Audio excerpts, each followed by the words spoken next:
پہلے تو گزارش ہے کہ قبلہ پیر صاحب سے میری التماس ہے، ناصر مقبول ہاشمی صاحب دامت برکاتہم سے، کہ جو ختم خواجگان ہوتا ہے نا، یہ آپ خود پڑھا کریں آئندہ۔ یہ جو صاحب مزار ہیں، صاحب عرس ہوتے ہیں، ان کی اذن سے، ان کی اجازت سے ایک خدمتگار جسے آپ سجادہ کہتے ہیں، ان کی توجہات سے مقرر کیا جاتا ہے، اور ختم خواجگان کی ادائیگی جو ہے یہ انہی کے باطی تصرفات سے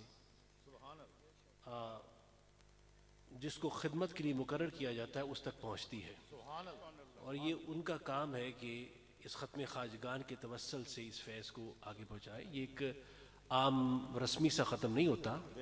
ہمارے حضرت تو بہت سختی کرتے تھے، جو تمباکو پینے والا ہوتا تھا اس کو اٹھا دیتے تھے بیچ میں سے، جو بے وضو ہوتا تھا اس کو نہیں بیٹھنے دیتے تھے، جس کا سر ننگا ہوتا تھا اس کو ختم خواجگاہ میں بیٹھنے کی اجازت نہیں ہوتی تھی،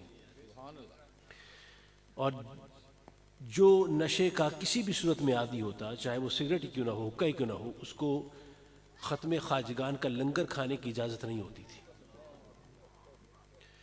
تو یہ ایک معمولی کو ختم نہیں ہے، انشاءاللہ کبھی بیٹھیں گے تو ہم آپ کو اس کی ترتیب بھی بیان کریں گے، لیکن ختم خواجگان قبلہ آپ ادا کریں، اور اس کو بڑے تحمل کے ساتھ، بڑی خوبصورتی کے ساتھ اس کو ادا کرنا چاہیے، ٹھہر ٹھہر کر، تاکہ سب لوگ آپ کے ساتھ ملیں، اور کوشش کریں کہ اس کی تعداد جو احباب بیٹھے ہوتے ہیں اس کے حساب سے آپ جو اس کے اندر وظائف ان کی ترتیب ہے اس کو دہرائیں، اگر تھوڑے ہیں تو اس حساب سے، زیادہ ہیں تو اس حساب سے۔ لیکن یہ ختم خواجگان بنیادی طور پر ایک دعا ہے، اگر آپ اس پہ غور کریں نا، آپ تو شروع آپ فاتحہ سے کرتے ہیں، اور پھر آپ بیچ میں قل هو اللہ جو خلاصہ قرآن ہے، اور علم نشرح سینہ کھولنے کے لیے آپ کے، پھر بعد میں آپ مناجات پیش کرتے ہیں چولی پھیلا کر، پھر اللہم کر کے، یا کبھی یا خیر الناصرین، یا کبھی خیر الرازقین، یا حل المشکلات، یا دافع البلیات، یہ تمام آپ دعائیہ انداز میں یہ وظائف پیش کرتے ہیں، تو یہ مقام دعا ہے، تو یہ جن کی ذمہ داری ہے انہی کو ادا کرنا چاہیے، اور پھر آپ اپنی مجلس سجائیں تو آپ اس کے اندر جا کے ادا کیجئے۔ ایک تو یہ چیز، دوسرا وہ شاہ صاحب ہمارے کہہ گئے میلے کی بات کر گئے، تو میں نے کہا شاید میلے رکھنے بزرگوں کی اپنی نظر سے شاید انہوں نے ضروری سمجھا، کیونکہ شاید یہ ایک چھاننی کا کام کرتے ہیں تاکہ کھوٹے اور کھری کی پہچان ہو جائے، اپنے اور پرائے کی پہچان ہو جائے، تو شاید اسی لیے ان میلوں کو ساتھ رکھنے کا مقصد ہے۔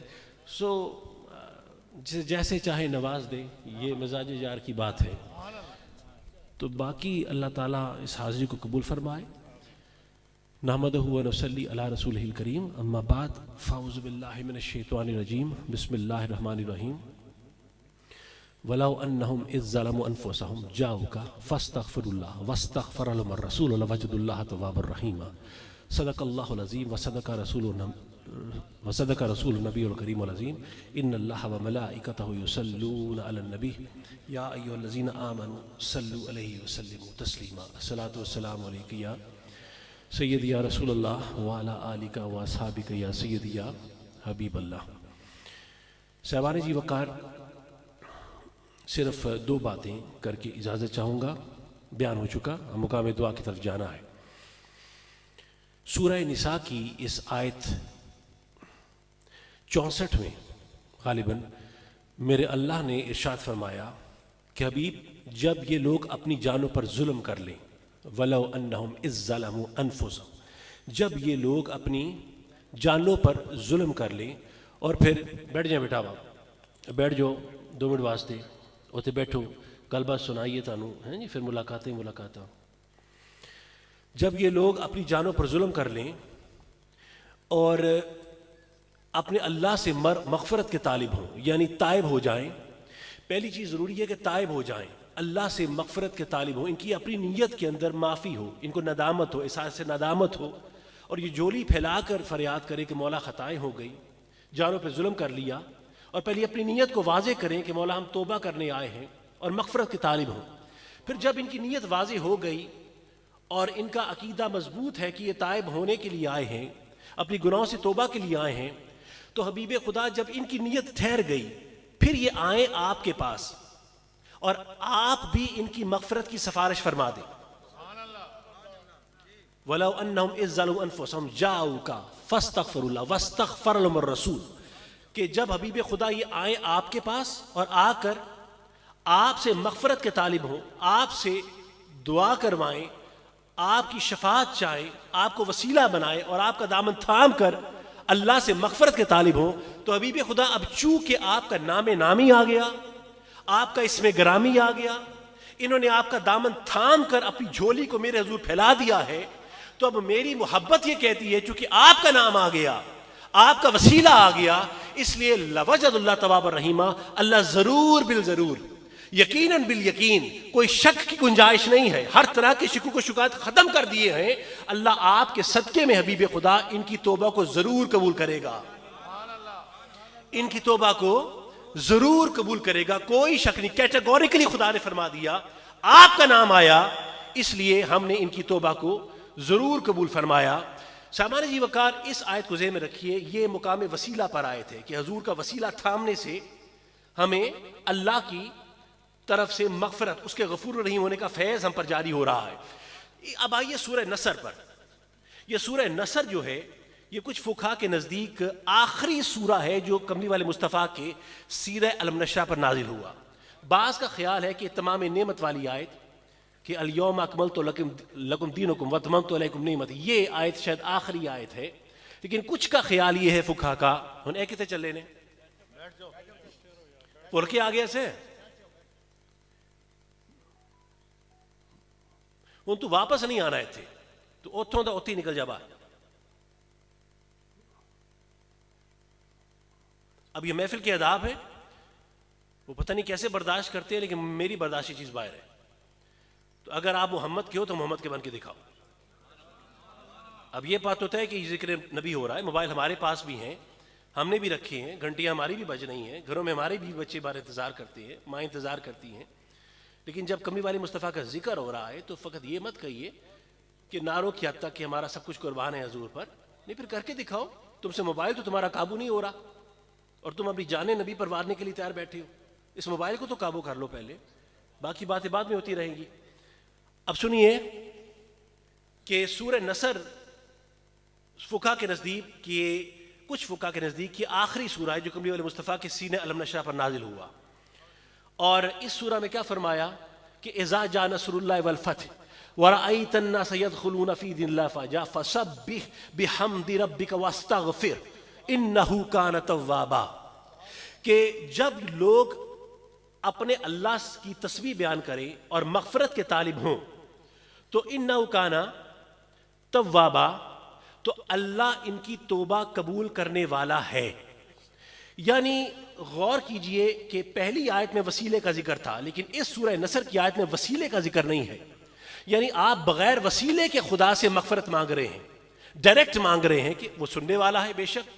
اور خدا فرماتا ہے انہ کان توابا، کہ ہاں میں توبہ قبول کرنے والا ہوں، لیکن گارنٹی نہیں ہے، گارنٹی نہیں ہے. خدا نے اپنی طاقت اور اپنی ویٹو پاور کا آپ کو اظہار کیا کہ ہاں میں توبہ قبول کرنے والا ہوں، کروں نہ کروں میری مرضی. وہ تخت بے نیازی پہ بیٹھا ہے، اللہ صمد ہے، وہ بے نیاز ہے. اگر معاف کرنے پہ آئے تو 100 سال کے گناہ معاف کر دے اور ایک لمحے کی آپ کی کوئی خوبی کو پسند فرما لے. اور اگر پکڑنے پہ آئے تو 100 سال کی نیکیوں کو ایک طرف رکھ دے اور ایک لمحے کی کوئی لغزش کو پکڑ لے. تو یہ خدائے پروردگار کا فیصلہ ہے. تو جہاں وسیلے کے بغیر مانگا تو خدا نے فرمایا ہاں میں توبہ قبول کرنے والا ہوں، کروں نہ کروں میری مرضی، میرا اختیار. لیکن اس پہلی آیت کے اندر خدا نے فرمایا کہ چونکہ تم نے میرے مصطفیٰ کا دامن تھام لیا اور حضور کے وسیلے سے میری بارگاہ میں جھولی پھیلا دی ہے، اس لیے میری محبت کا تقاضا یہ ہے کہ میں ضرور بالضرور اپنے مصطفیٰ کے صدقے میں اور حضور کے وسیلے پر تمہاری توبہ کو ضرور قبول فرماؤں گا. اب یہ تو تم نے مانگا مصطفیٰ کے وسیلے سے کہ یا اللہ ہماری توبہ کو قبول کر لے، مغفرت فرما دے. تو خدا نے تمہاری فرمائش کو مصطفیٰ کے صدقے میں پورا کر دیا. لیکن خدا کا انداز محبت ہے کہ میرا بندہ میرے نبی کے وسیلے سے مانگے تو صرف اتنا ہی دوں جتنا مانگا, صرف اتنا ہی دوں کہ جتنا مانگا. میری محبت ایسی نہیں کہ میرا حبیب جسے میں نے اپنا محبوب ٹھہرایا, جسے اپنا حبیب ٹھہرایا, اور اس کے توسل سے کوئی مانگے اور صرف اتنا ہی دوں جتنا مانگے, ایسی میری محبت نہیں ہے. اس لیے مصطفیٰ چونکہ آپ کا نام ہی آیا, وسیلہ آیا, اس لیے میں نے دگنا کر کے لوٹاؤں گا. فرمایا کہ لوجد اللہ تواب الرحیم, توبہ تو قبول کروں گا, ان پر رحمتیں بھی فرماؤں گا.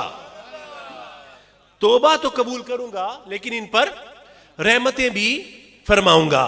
اب ذرا میری بات کو توجہ سے سنیے. دو باتیں ہیں. ہم سب کیوں یہاں پر آئے؟ تاکہ ہماری توبہ جو ہے اس کی بارگاہ میں قبول ہو جائے. صوفی صاحب بیٹھ جائیے. اور ہماری مغفرت جو ہے خدا پروردگار فرما دی. اسی لیے آئے ہو نا. یہ ہماری محفلیں, یہ نعتیں پڑھنا, پڑھانا, یہ لنگر, یہ اہتمام کیوں کر رہے ہیں آپ؟ کہ کوئی ایسی ادا خدا کو پسند آ جائے جس سے ہماری توبہ قبول ہو جائے. ٹھیک ہے, میں ٹھیک کہہ رہا ہوں کہ ہر خطا پہ شرمسار ہوں میں, اے خدایا گناہ گار ہوں میں, تیری چوکٹ پر سر نہ جھکایا, بس دنیا کو اپنا بنایا, میرے سجدوں پہ ایسی نظر کر, میں اندھیروں میں ہوں تو سحر کر, ان دعاؤں میں ایسا اثر دے, رب کعبہ مجھے معاف کر دے. یہی نیت لے کے آئے ہو نا, اسی مقصد کے لیے آئے ہو. تو اب مغفرت کے لیے تم بھی آئے, میں بھی آئے. اب دو باتیں سنو کہ ایک تو یہ چیز ہے کہ جس کا تم کلمہ پڑھتے ہو وہ نبی تمہارے لیے مغفرت کا طالب ہو, جیسا کہ اس آیت میں فرمایا کہ جب یہ آپ کے پاس آئے اور آپ سفارش کرے. تو یہ تو ایک طریقہ ہے کہ جس کا کلمہ پڑھتے ہو وہ تمہارے لیے مانگے اپنے آقا اور مولا سے کہ مولا میری امت ہے, اس کو بخش دے, یہ جیسی بھی ہے اسے بخش دے. اور دوسرا طریقہ یہ ہے کہ آپ کچھ ایسی ادا اپنا لیں, کچھ ایسا کر گزریں کہ جس سے آپ کی مغفرت ہو جائے. ایک تو ہے آپ کا طریقہ, یعنی جو پہلے کہا کہ یہ لوگ خود آئیں پہلے مانگیں, پھر فرمایا حبیب آپ ان کی سفارش کریں. تو دو چیزیں ہیں نا, ایک نبی آپ کے لیے مغفرت مانگے, دوسرا آپ کچھ ایسا کر جاؤ کہ آپ کی توبہ اس کی بارگاہ میں قبول ہو جائے. تو دونوں حوالوں سے ایک ایک بات کو سنیے اور مرتضیٰ کو اجازت دے دیجیے. صحیح مسلم کی حدیث ہے, توجہ ہے آپ کی. جبریل امین آپ جانتے ہیں کہ وہی لے کر مصطفیٰ کے پاس آتے رہے. رمضان کا جب مہینہ آتا تو آخری عشرے کے اندر جبریل امین پورا کا پورا قرآن مصطفیٰ کی بارگاہ میں دہراتے تھے. ٹھیک ہے, ایسے ہی ہے نا, جب آپ جشن نزول قرآن مناتے ہو نا رمضان کے آخری عشرے میں, اور جب آخری سال تھا حضور کا تو جبریل 2 مرتبہ آئے اور 2 مرتبہ کے ختم قرآن کیا. ٹھیک ہے. اب اسی طرح سے صحیح مسلم کی حدیث ہے کہ ایک مرتبہ جب جبریل امین آئے اور آ کے عرض کی یا رسول اللہ صلی اللہ علیہ وسلم, اللہ نے آپ کے لیے اور آپ کی امت کے لیے قرآن مجید کی ایک ہی طرح کی قرأت کو پسند فرمایا کہ جتنے شرق اور غرب میں ہے اور شمال میں اور جنوب میں ہیں, سب ایک ہی لب و لہجے کے ساتھ, ایک ہی تلفظ کے ساتھ, کوئی زبان کا فرق نہ ہو, نہ لہجے کا فرق ہو, سب ایک ہی طریقے سے قرآن مجید کی قرأت کریں, قرآن مجید کی تلاوت کریں. قربان جو میرے قبلی والے مصطفیٰ پر, آمنہ کے لال پر, عبداللہ کے یتیم پر. حضور تو جانی جان ہے, حضور کی نگاہ کرم دیکھ رہی تھی اپنی امتیوں کو اور قیامت تک آنے والی نسل کو دیکھ رہی تھی کہ ایک وقت آئے گا کہ جب میرے کلمہ پڑھنے والے افریقہ کے جنگلوں تک پہنچ جائیں گے, ایک وقت آئے گا جب میرے کلمہ پڑھنے والے انٹارکٹیکا کے گلیشیئرز تک پہنچ جائیں گے, یہ آسٹریلیا کی چراگاہ تک پہنچیں گے, اور یہ یورپ کے کوساروں تک پہنچیں گے, اور یہ پاکستان میں بھی آئیں گے, یہ ہندوستان تک پہنچیں گے, یہ بنگلہ دیش تک جائیں گے, اور پھر یہاں پر کھنوال شریف میں بھی بیٹھے ہوں گے, میرے کلمہ پڑھنے والے ہوں گے. حضور جانتے تھے کہ ان تمام کا لب و لہجہ ایک جیسا نہیں ہے. خود حضور کے زمانے کے اندر کچھ ایسے پڑھنے والے تھے کہ جب اذان پڑھتے تو شین کو سین پڑھ جاتے, سین کو شین پڑھ جاتے, توئے کو تے پڑھ جاتے, تے کو توئے پڑھ جاتے, الف کو عین پڑھ جاتے, عین کو الف پڑھ جاتے. تو حضور جانتے تھے کہ سب کا لب و لہجہ ایک جیسا نہیں ہوتا. میں ٹھیک کہہ رہا ہوں؟ عربی زبان کے اندر کچھ حروف ہیں جو باقی زبانوں میں نہیں ہوتے, اور کچھ باقی زبانوں میں ہوتے ہیں جو عربی میں نہیں ہوتے. مثال کے طور پہ پاکستان کی پے عربی میں نہیں ہے, اسی طرح سے اور ایسے الفاظ ہیں جو نہیں ہیں، تو سب کا لب و لہجہ ایک جیسا نہیں ہوتا. اگر کچھ لوگوں کو کہوں کہ وہ رے کہیں، رے، تو لام کی آواز نکلتی ہے. انہیں کہو رے تو اڑے کی آواز نکلتی ہے. میں ٹھیک کہہ رہا ہوں؟ پختونوں کا اپنا لہجہ، وہ بنگالیوں کا اپنا لہجہ، بیرون ملک سے آنے والے ان کو پڑھیں گے تو ان کا اپنا لب و لہجہ، تو سب کے لب و لہجے میں فرق ہے. تو قربان جو مصطفیٰ جانتے تھے، حضور کی نگاہ دیکھ رہی تھی کہ سب کے لیے مشکل ہونا ہے کہ ایک ہی لہجے سے تلاوت کی جائے، اس لیے حضور نے کہا کہ جبریل واپس جا، میرے آقا کے پاس، میرے مولا کے پاس، میرے مالک کے پاس واپس جا، اور جا کے عرض کر کے اس کا حبیب کہتا ہے کہ اس پر اور اس کی امت پر تھوڑا رحم کرے، تھوڑا رحم کرے. جبریل امین کو پہلی مرتبہ بھیجا، وہ وہی لے کے آئے. اے حبیب خدا، اللہ نے آپ کے اور آپ کی امت کے لیے دو طرح کی قرأت کو پسند فرمایا، دو طرح سے آپ کی امت قرآن مجید کی تلاوت کرے. پر قربان جو میرا مصطفیٰ اب بھی نہیں مانا. حضور نے کہا نہیں جبریل نہیں، دوسری مرتبہ پھر جا، اور جا کر پھر عرض کر کہ مجھ پر اور میری امت پر تھوڑا اور رحم فرمائے. جبریل امین سیکنڈ ٹائم گئے، وہی لے کے آئے اور آ کے عرض کی کہ اے حبیب خدا، اللہ فرماتا ہے کہ اس نے آپ کے لیے، آپ کی امت کے لیے تین طرح کی قرأت کو پسند فرمایا، تین طرح سے قرآن مجید کی تلاوت کر لیں. لیکن قربان جاؤں، آمینہ کا لال، ختم نبوت کا تاج پہننے والا، اب بھی نہیں مانا. کہا جبریل پھر جا. اب تھرڈ ٹائم، تیسری مرتبہ بھیجا، جا کے کہے کہ تھوڑا اور رحم، تھوڑی اور عنایت، تھوڑی اور مہربانی فرما دیں. جبریل امین تیسری مرتبہ گئے وہی لے کر، پھر واپس آئے اور آ کے عرض کی کہ اے حبیب خدا، اللہ نے آپ کے لیے اور آپ کی امت کے لیے 7 طرح کی قرأت کو پسند فرمایا. اکٹھا 3 سے اٹھا کر 7 پہ لے گئے اور کہا 7 طریقے سے آپ کی امت قرآن مجید کی تلاوت کر لیا کرے. اس پر مصطفیٰ راضی ہو گئے، حضور اس پر راضی ہو گئے. اب امت کے لیے چیز ایک واجبی اور ایک فرض کی حیثیت میں، اور حضور کی مہربانی اور عنایت ہو گئی کہ آپ 7 طریقے سے قرآن مجید کی مختلف لب و لہجے کے ساتھ تلاوت کر سکتے ہیں. ٹھیک ہو گیا؟ یہ بات تو سن لی. اب سنیے جس مقصد کے لیے حدیث کو پیش کیا. جب یہ آ گیا حکم اور حضور راضی ہو گئے تو جبریل امین نے عرض کیا کہ اے حبیب خدا، اللہ کا ایک اور پیغام ہے.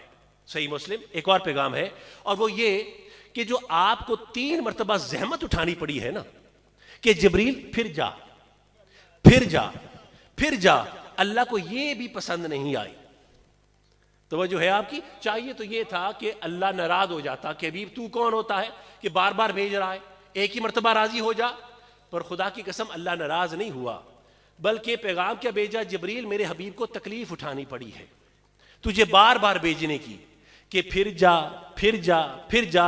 تو اللہ اس کا بھی ازالہ کرنا چاہتا ہے کہ میرے حبیب کو میری وجہ سے اتنی تکلیف بھی کیوں ہو کہ بار بار پیغام بھیجنے کی زحمت اٹھانی پڑے. تو اللہ فرماتا ہے کہ حبیب خدا اس کا بھی ازالہ کرنا چاہتا ہے. اس لیے خدا فرماتا ہے اے مصطفیٰ، آپ کو جو یہ زحمت اٹھانی پڑی ہے جبریل کو 3 مرتبہ بار بار بھیجنے کی، اس کے بدلے میں اللہ تبارک و تعالیٰ نے آپ کو 3 ضمانت والی دعائیں عطا کی ہیں. 3 ضمانت والی دعائیں عطا کی ہیں. ایسی ضمانت والی دعائیں ہیں، ہمارا تو یہ عقیدہ ہے نا کہ مصطفیٰ جو بھی مانگیں کہیں قبول ہو جاتا ہے، ٹھیک. لیکن یہ ایسی ضمانت والی دعائیں تھی کہ حکم تھا کہ اگر آپ امت کے بدبخت ترین انسان کے لیے بھی کہہ دیں گے نا تو خدا اس کی بھی بخشش فرما دے گا، اس کے لیے جو بھی کہیں گے قبول کرے گا. خدا نے کہا میں ضمانت دیتا ہوں ان دعاؤں پر کہ اس میں کبھی بھی رد نہیں ہوں گی. جب بھی جس حال میں جس لفنگے کے لیے بھی کریں گے نا خدا قبول کر لے گا.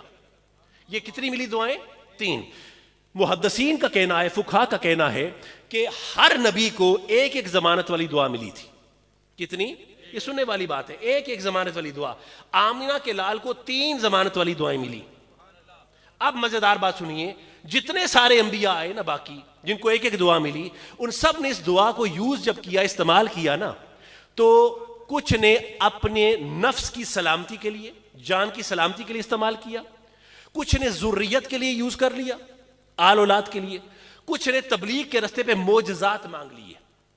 مثال پیش کرتا ہوں میں آپ کو. حضرت نوح علیہ السلام کو جب یہ ضمانت والی دعا ملی تو انہوں نے کہا مولا مجھے اس امت نے بہت تنگ کیا، ان پر طوفان لیا، عذاب لیا. تو طوفان نوح آ گیا. یہ ضمانت والی دعا وہاں پر یوز ہو گئی. جناب ابراہیم علیہ السلام کی باری آئی، انہوں نے دعا کی کہ مولا جب کعبے کی دیواروں کو بلند کر رہے تھے کہ میری ذریت میں ایک ایسی شاخ کو پیدا فرما جس میں ہمیشہ انبیاء اور رسول پیدا ہوں اور تیرا آخری نبی بھی آئے. تو ان کی دعا کہ ہمیشہ دین اسلام پر قائم رہے, یہ دعا قبول ہو گئی. یہ ضمانت والی دعا وہاں پر یوز ہو گئی. سن رہے ہیں؟ جناب سلیمان علیہ السلام نے جب اس ضمانت والی دعا کو یوز کیا تو دعا کی کہ مولا مجھے ایک ایسی سلطنت عطا فرما جو میرے بعد کسی اور کو نہ ملے. ان کی وہ ضمانت والی دعا وہاں پر یوز ہو گئی. موسیٰ علیہ السلام نے یہ دعا مانگی تو کہا مولا میری امت کے لیے من و سلوہ عطا فرما. یہ ضمانت والی دعا وہاں پر یوز ہو گئی. جناب عیسیٰ نے جب یہ دعا مانگی تو کہا کہ مولا مجھے ایک مائدہ عطا فرما, دسترخوان, جو سورہ مائدہ پڑھتے ہیں آپ, دسترخوان عطا فرما. وہ ضمانت والی دعا وہاں پر یوز ہو گئی. جتنے بھی انبیاء گزرے سب کو ایک ضمانت والی دعا ملی اور سب نے یا تو جان کی سلامتی کے لیے یا ذریت کے لیے یا پھر معجزات کے لیے یوز کر لی, استعمال کر لی. قربان جو میرے مصطفیٰ کو 3 ضمانت والی دعائیں ملی, 3 ضمانت والی دعائیں ملی اور تینوں کی تینوں دعائیں نہ میرے مصطفیٰ نے طائف کے پتھر کھاتے ہوئے استعمال کی, نہ کافروں کی گالیاں سنتے ہوئے استعمال کی, نہ جب اوجڑی پھینکی جا رہی تھی اس وقت استعمال کی, نہ فاطمہ کی چکی پیستے وقت استعمال کی, نہ جب حسنین کو زہر دیا گیا اور ان کا گلا کاٹا گیا نہ اس وقت استعمال کی, نہ جب خیموں کو جلایا گیا اس وقت استعمال کی, نہ جب سکینہ کو تماچے مارے گئے اس وقت استعمال کی, نہ جب زینب کی چادر کو کھینچا گیا استعمال کی, نہ قاسم اور اکبر کے جب ٹکڑے کیے گئے اور نواسہ رسول کو نوکے سینہ پر سوار کیا گیا نہ اس وقت اس دعا کو یوز کیا, نہ کسی موضع کے لیے استعمال کیا, بلکہ مصطفیٰ کریم نے تینوں کی تینوں کو دعاؤں کو ہم امت کی بخشش کے لیے استعمال کیا, ہماری مغفرت کے لیے استعمال کیا. آپ سن رہے ہیں کتنی دعائیں؟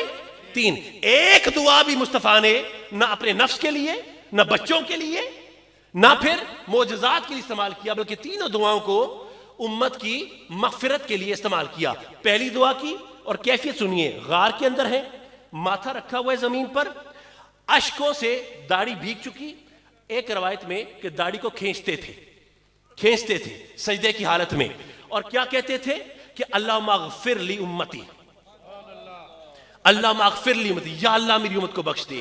اور آپ کی آنسوؤں سے نیچے زمین تر ہو گئی اور ریش مبارک سے قطرے اور داڑھی کو کھینچ رہے تھے, یا اللہ میری امت بخش دے, یا اللہ میری امت بخش دے. اس اذان کی قسم ہے, اس اذان کی قسم ہے, تمہارا نبی سجدے میں غار کے اندر زمین کو تر کر رہا ہے, ریش مبارک بھیگ چکی ہے اور زبان پر ایک ہی جملہ, نہ فاطمہ کا ذکر, نہ حسنین کا ذکر, نہ بچوں کا ذکر, نہ علی کا ذکر, کسی کا ذکر نہیں ہے.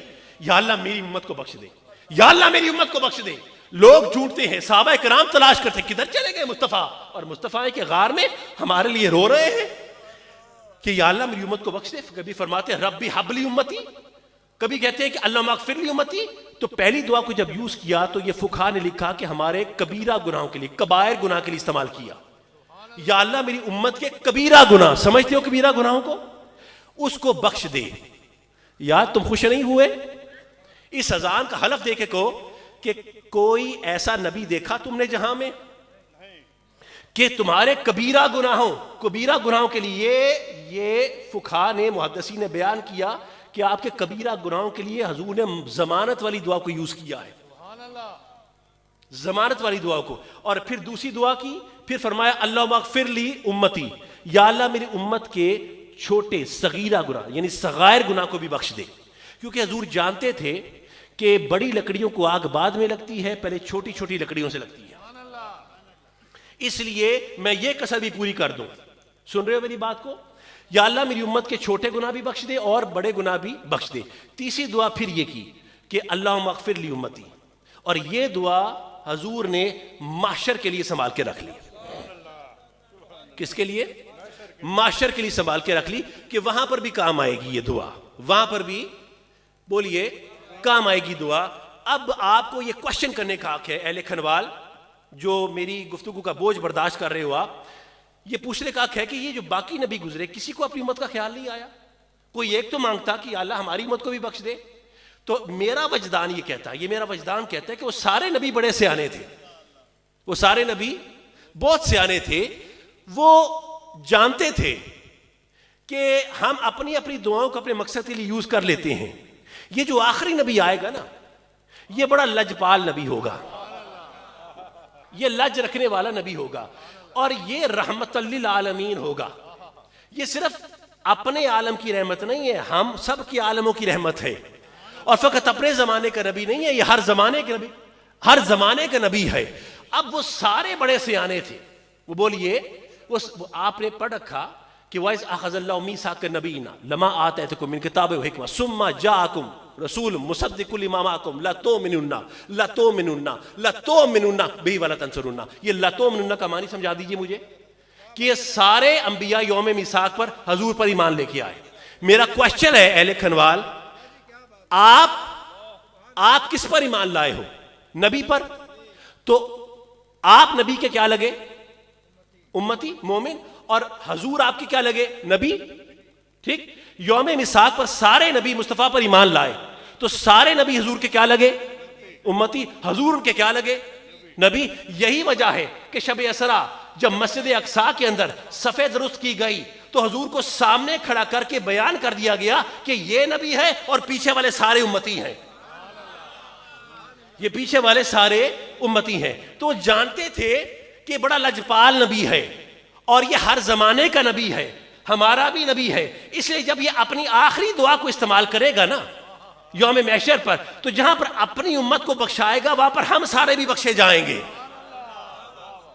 وہاں پر ہم سارے بھی بخشے جائیں گے. تو صاحبان جی وقار, ہم بھی یہی آس لگائے بیٹھے ہیں کہ حضور کہیں کونے میں لگ کے بیٹھے ہوں گے, وہاں پر محشر کی گھڑیوں میں نفسا نفسی ہوگی, ہم بھی حضور چھپ کے کہیں موجود ہوں گے. آپ کی نگاہ کرم ہمیں پہچان لے, آواز دے دیجئے گا, اور ہم آپ کی طرف اس طرح سے دوڑیں کہ جس طرح سے بچہ اپنی ماں کی طرف دوڑتا ہے. اور وہ جو کملی عیبوں کی پردہ پوشی کرتی ہے حضور اس میں بھی تھوڑی جگہ دے دیجئے گا, کیونکہ پاس اپنے نہ تھا کچھ بھی روز محشر, ایک نبی کا وسیلہ ہی کام آ گیا ہے. اور مزہ تب ہے کہ ہزار کار محشر میں کہہ دے وہ دیکھو ہمارا غلام آ گیا ہے.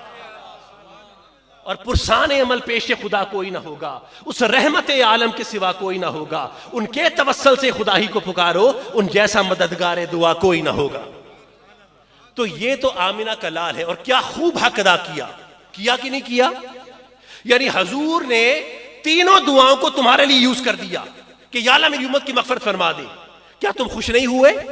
تو حضور نے تو کمال کا حق ادا کر دیا, ایسا حق کوئی ادا کر نہیں سکتا کہ تینوں کی تینوں دعائیں ضمانت کے ساتھ تمہارے حق میں قبول کروا دی. اب تم موج کرو, اسی لیے بگڑ گئے ہیں نا, اب تم موج کرتے رہو. تو حضور نے تو اپنا حق خوب ادا کیا. اب ہم کیا کریں؟ کوشچن پہلا پورا ہو گیا قبلہ کہ نبی نے اپنا حق ادا کیا. اب امتی کا کیا حق ہے؟ امتی کا حق کیا ہے؟ ہم کیا ایسا کریں کہ اللہ ہمارے گناہوں پر پردہ ڈال دے اور ہماری توبہ قبول ہو جائے. بس اس پہ بھی بات سنو, امام سخاوی کی حدیث ہے. امام سخاوی کا نام سنا ہے آپ نے؟ یہ ایک عالم محدث گزرے ہیں, بہت بڑے ولی بھی ہیں یہ امام سخاوی. وہ اس حدیث کو بیان کرتے ہیں اور اس کے روایت کرنے والے عبد الواحد بن زید تابعی ہیں. عبد الواحد بن زید یہ ایک تابعی ہیں. تابعی کون ہوتا ہے؟ جو ایمان کی حالت میں کسی صحابی کے چہرے کو دیکھ لے اور اس پر قائم رہ جائے, اس کو کہتے ہیں تابعی. صحابی کون ہے؟ جو چہرہ مصطفیٰ کو دیکھے ایمان کے ساتھ اور اس پر قائم رہ جائے, اس کو صحابی کہتے ہیں. یہ تابعی ہیں. اچھا, یہ حدیث کو روایت کرتے ہیں, یہ حضرت امام حسن بصری کے تلامذہ میں سے تھے. حضرت حسن بصری کے تلامذہ میں تھے, ان کی صحبت میں بیٹھتے تھے, فیض لیتے تھے. حضرت عبد الواحد بن زید ولی اللہ بھی ہیں, تابعی بھی ہیں. سنیے, اب وہ اس حدیث کو پیش کرتے ہیں. امام سخاوی نے اس کو حدیث میں شامل کیا. ہونا تو اسے روایت چاہیے تھا کیونکہ تابعی کر رہا ہے. سن رہے میری بات کو؟ حدیث کسے کہتے ہیں؟ جو حضور کی زبان اطہر سے الفاظ نکلتے ہیں نا, اس کو حدیث کہتے ہیں. کہاں سے نکلتے ہیں؟ حضور کے دانے مبارک سے, زبان اطہر سے. حضور نے فرمایا یہ حدیث ہے, یہ قرآن ہے, ہم نے مان لیا. تو حدیث وہ الفاظ ہیں جو حضور کی زبان سے نکلے. پر کوشچن یہ کہ یہ تو الفاظ نکل رہے ہیں تابعی کے, تو پھر امام سخاوی نے اسے حدیث میں شامل کیوں کیا؟ میں سمجھا پایا؟ اگر سوال سمجھ میں آئے گا تو جواب دوں گا نا. دیکھیں, حدیث ہوتی ہے جو زبان مصطفیٰ سے الفاظ نکلے, پر یہ جو روایت آ رہی ہے یہ آ رہی ہے تابعی سے. حضور سے نہیں تابعی سے آ رہی ہے، تو پھر اس کو روایت ہونا چاہیے تھا نا، بولیے اس کو کوئی روایت ہونا چاہیے تھا. پھر امام سخاوی نے اس کو حدیث میں شامل کیوں کیا؟ کیونکہ حدیث کے اندر لفظ تو حضور کی زبان سے ہوتے ہیں. اب اس کا جواب سنو اور اسی کے اندر ساری باتیں ہو جائیں گی. سن رہے ہیں میری بات کو؟ وہ لکھتے ہیں کہ عبد الواحد بن زید کہتے ہیں کہ ایک مرتبہ میں زیارت بیت اللہ کے لیے جا رہا تھا، بیت اللہ کی زیارت کے لیے. کہتے ہیں کہ میرے ساتھ ایک شخص ہو گیا. قبلہ آپ میں سے اکثر لوگ جب عمرے پہ جاتے ہیں، حج پہ جاتے ہیں، تو کوئی ساتھی ساتھ ہو جاتے ہیں قافلے میں، آپ کی گپ شپ لگ جاتی ہے، مزاج مل جاتے ہیں. ایسے ہوتا ہے کہ نہیں ہوتا؟ تو حال احوال پوچھتے ہیں، دوستی بن جاتی ہے آپ کی. تو کہتے ہیں کہ اس سفر میں بھی میرے ساتھ ایک ساتھی ہوا. کہتے ہیں میں نے بڑے بڑے لوگ دیکھے، پر اس میں ایک بڑی عجیب و غریب حرکت دیکھی. سن رہے ہیں؟ عبد الواحد بن زید کہتے ہیں میں نے اس میں بڑی عجیب و غریب حرکت دیکھی، عمل دیکھا جو میں نے کبھی کسی میں نہیں دیکھا، کہ وہ شخص چلتا پھرتا اٹھتا بیٹھتا کھاتا پیتا سوتا جاگتا، وہ کھانا کھائے بسم اللہ پڑھے نہ پڑھے، لیکن یہ عمل ضرور کرتا تھا کہ وہ ہر عمل کے پہلے اور بعد میں نبی اور نبی کی آل پر درود پڑھتا تھا. وہ ہمہ وقت درود پڑھتا. اب اس کی کیفیت کو بھی بیان کیا کہ وہ آنکھ جھپکاتا تھا درود، سانس اندر درود، سانس باہر درود، ہاتھ ایسے درود، ہاتھ ایسے درود، پاؤں ایسے درود، پاؤں ایسے درود، عقلہ سے جنبش کیا درود، ایسے جنبش کیا درود. یعنی ہم نے سمجھا کہ مجذوب ہے، کوئی دیوانہ پاگل شخص ہے، کیوں اتنا بھی کوئی درود پڑھتا ہے. پر پھر جب گفتگو ہوئی تو پتہ لگا کہ نہیں، ہوش و آواز ٹھیک ہے، ٹھکانے پر ہیں، صحیح ہے، اور عاقل و بالغ شخص ہے. تو میں بڑا حیران ہوا کہ ہم بھی درود والے ہیں، درود پڑھتے ہیں، لیکن یہ عجیب بندہ ہے، ایسا درود کہ ہر حرکت پہ درود. تو کہتے میں نے پوچھ لیا بھائی خیریت ہے، اتنا درود کیوں پڑھتا ہے، کوئی مسئلہ ہے؟ پھر اس شخص نے بیان کیا کہ جس طرح میں آج آپ کے ساتھ جا رہا ہوں نا زیارت بیت اللہ کے لیے، آج سے کئی سال پہلے میں اپنے باپ کے ساتھ، اپنے والد کے ساتھ زیارت بیت اللہ کے لیے جا رہا تھا. کہتے میں بہت خوش تھا، میرا باپ میرے ساتھ تھا، ہم بڑے خوشگوار موڈ میں ہمارا سفر ہو رہا تھا. رات ہو گئی تو ہم نے ایک سرائے میں قیام کیا کہ صبح اٹھ کے سفر شروع کریں گے. جیسے ہوٹلز موٹلز نہیں ہوتے رستے میں، تو وہاں پر اس زمانے میں سرائے ہم نے قیام کیا. کہتے رات کا پچھلا پہر ہوا تو میرے باپ کا وصال ہو گیا، باپ میرا فوت ہو گیا. کہا میں بڑا پریشان کہ کتنا اچھا تھا، میں زیارت بیت اللہ کے لیے جا رہا اور میرا باپ مجھے چھوڑ کے چلا گیا. اب وہ بیچارہ رونے دھونے لگ گیا، اس کو چارپائی پہ لٹا کے میت کو. ابھی کہتا ہے کہ میں رو دھو رہا ہوں، غمگین ہوں میں بہت زیادہ، کہ میں نے دیکھا کہ میرے باپ کا چہرہ کالا سیاہ ہونا شروع ہو گیا. سیاہ چہرہ بھی اور جسم بھی سارا سیاہ ہونا شروع ہو گیا. کہا میں بڑا پریشان، رونا دھونا مجھے بھول گیا اور اپنے باپ کے چہرے کی فکر پڑ گئی. اور قبلہ سنیے، سیاہ رنگ ایسا نہیں جیسا حبشیوں کا ہوتا ہے، اس میں بھی نور ہوتا ہے.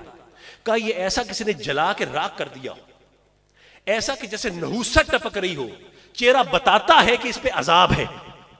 اس قسم کا چہرہ کہ نحوست والا چہرہ، کالا سیاہ جیسے جلا ہوا رنگ ہوتا ہے، پھٹکار برس رہی تھی، نحوست برس رہی تھی.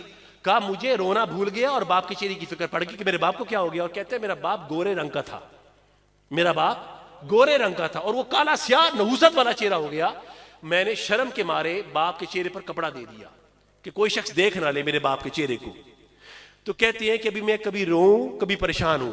کہتے ہیں اسی اسنا میں وہ کمرے کے دروازے سے حجابات اٹھ گئے میرے سامنے. میں نے 4 فرشتوں کو اندر آتے دیکھا جو کالے سیاہ رنگ کے فرشتے اور عذاب کے فرشتے تھے، اور حدید کے گرز، لوہے کے گرز ان کے ہاتھوں میں تھے، سارا سیاہ لباس. کہتے 2 سرہانے کی طرف، یہ حدیث کے لفظ ہے، 2 سرہانے کی طرف اور 2 پاؤں کی طرف کھڑے ہو گئے. اور ان قریب تھا کہ وہ گرز میرے باپ پر برساتے اور میرے باپ پر عذاب لے کے ٹوٹ پڑتے. کہتے اسی لمحے میں نے اسی دروازے سے دیکھا کہ ایک گوری رنگت والا شخص داخل ہوا، ایک حسین و جمیل شخص داخل ہوا، اور سر سے لے کے پاؤں تک سارا سبز رنگ کا لفاظ تھا. عبایا جو پہنی تھی، خرقہ تھا جو ان کا، جو جبہ تھا وہ سارا کا سارا سبز تھا، امامہ بھی سبز تھا، ہر چیز سبز، پورے سبز رنگ کے اور گورا رنگ. کہتے وہ کمرے میں داخل ہوئے، آتے ساتھ انہوں نے انگلی کا اشارہ فرشتوں کو کیا. وہ چاروں کے چاروں پیچھے ہٹ گئے، وہ چاروں پیچھے ہٹ گئے. پھر کہتے وہ آگے آئے، بزرگ آگے آئے اور انہوں نے میرے باپ کے چہرے پر جو کپڑا تھا اس کو ہٹایا، ہٹا کر اپنا چہرہ، اپنا ہاتھ جو تھا میرے باپ کے چہرے پہ مس کیا. ایسے پھیرتے جاتے ہیں، کیسے جیسے ہی پھیرتے جاتے ہیں میرے باپ کے چہرے کی ساری سیاہی دور ہوتی چلی جاتی ہے، حتیٰ کہ میرے باپ کے چہرے میں سے نور کی شعائیں نکلنی شروع ہو گئی، نور پیدا ہو گیا. کہتے ہیں کہ میں یہ ماجرا دیکھ کے بڑا حیران تھا کہ تماشا کیا ہو رہا ہے، یہ فرشتے، یہ کون بزرگ ہے؟ کہا میں خوش تو تھا پر حیران زیادہ تھا کہ کیا ہو رہا ہے یہاں پر، یہ کیا ماجرا لگا ہوا ہے۔ کہتے ہیں کہ اسی اثنا میں جب میرے باپ کا چہرہ روشن ہو گیا تو انہوں نے میرے کندھے پہ ہاتھ رکھا، کہا کہ غم نہ کر، تیرے باپ کا چہرے کی سیاہی دور ہو چکی ہے، تیرے باپ کا چہرہ روشن ہو چکا ہے اور تیرا باپ جنت کی سیر کر رہا ہے، تیرا باپ جنت کی سیر کر رہا ہے۔ کہتے ہیں یہ دیکھ کر وہ واپس چل پڑے، جیسے ہی واپس گئے تو میں چھلانگ مار کے کھڑا ہو گیا، بھاگ کر میں نے ان بزرگوں کا سبز رنگ کا جو بایا تھا میں نے اس کو پکڑ لیا، میں نے کہا رکیے، معلوم ہوتا ہے کہ بڑی مکرم ہستی ہیں آپ، میں نے کبھی نہیں آپ کو دیکھا پر آپ نے مجھ یتیم پر بڑا کرم کر دیا۔ میں اس وقت دیار غیر میں تھا، سفر میں تھا، اور میرے باپ کا چہرہ بتا رہا تھا کہ وہ عذاب کے دہانے میں، گہرے دہانے میں گرنے والا ہے اور دوزخ میں جانے والا ہے، اس کا چہرہ بتاتا تھا کہ نحوست ٹپکتی تھی اور فرشتے عذاب کے متعین تھے اس پر۔ آپ نے بڑا کرم کیا کہ میرے باپ کے چہرے پر سے عذاب کو ٹال دیا، اور محسوس ہوتا ہے، میرے باپ کا چہرہ بولتا ہے کہ میرا باپ بخشا گیا ہے، اس کے چہرے پہ نور پیدا ہو گیا ہے۔ آپ نے بڑا کرم کیا مجھ پر آپ ہیں کون؟ یہ تو بیان کیجئے اے مکرم ہستی، آپ ہیں کون؟ آپ کون ہے جس نے مجھ پر اتنا کرم کیا، مجھ غریب پر اتنی مہربانی فرمائی؟ تو اس جملے کی بنا پر امام سخاوی نے اس کو حدیث میں شامل کیا، کہتے ہیں کہ وہ سبز لباس پہنے ہوئے شخص پکار اٹھے کہ انا محمد رسول اللہ، انا محمد رسول اللہ، میں محمد اللہ کا رسول ہوں۔ اور پھر جو اگلا جملہ کہا اس کی بنا پر زیادہ انہوں نے، امام سخاوی نے اس کو حدیث میں شامل کیا کہ حضور فرماتے ہیں اس شخص کو کہ تیرے باپ کے گناہوں کی کتاب اتنی بھری ہوئی تھی کہ میں کبھی بھی نہ آتا، میں اس کی بخشش کے لیے کبھی بھی نہیں، یہ مرتا مر جاتا، عذاب کے فرشتے ٹوٹ پڑتے اس پر اور دوزخ میں سے دھکیل دیتے اور یہ جا رہا تھا دوزخ میں کبھی بھی نہ آتا، لیکن تیرے باپ کے گناہوں کی کتاب میں ایک ایسا عمل تھا جس کی بنا پر مجھے آنا پڑا، کہ یہ گناہگار شخص جو تیرا باپ ہے، اس کے تمام گناہوں کی کتاب میں ایک ایسا عمل ہے کہ یہ تمام گناہوں کے باوجود بھی ہر حالت میں اٹھتے، بیٹھتے، چلتے، پھرتے، کھاتے، پیتے، سوتے، جاگتے مجھ پر اور میری آل پر درود پڑتا تھا۔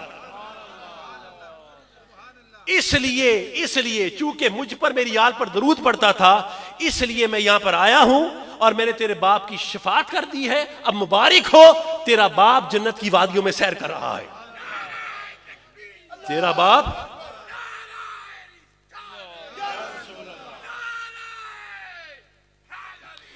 باپ جنت کی وادیوں میں سیر کر رہا ہے۔ تو وہ شخص عبد الواحد بن زید کو کہتا ہے کہ اے میرے برادر، یہی وجہ ہے کہ چونکہ میرے باپ کی بخشش اور گناہگار ہونے کے باوجود صرف درود کے صدقے پہ ہوئی تھی اور اس کی مغفرت ہوئی تھی، اس لیے میں بھی چلتا پھرتا اٹھتا بیٹھتا ہر وقت محمد و آل محمد پر درود پڑھتا رہتا ہوں۔ اور عبد الواحد بن زید جب حدیث کو روایت کر رہے تھے کہ میں اب عبد الواحد بن زید جب تک اس حدیث کو روایت کر رہا ہوں، میرا بھی یہ طریقہ ہے کہ میں ہر وقت چلتے پھرتے اٹھتے بیٹھتے کھاتے پیتے سوتے جاگتے ہر وقت نبی اور نبی کے آل پر درود پڑھتا رہتا ہوں۔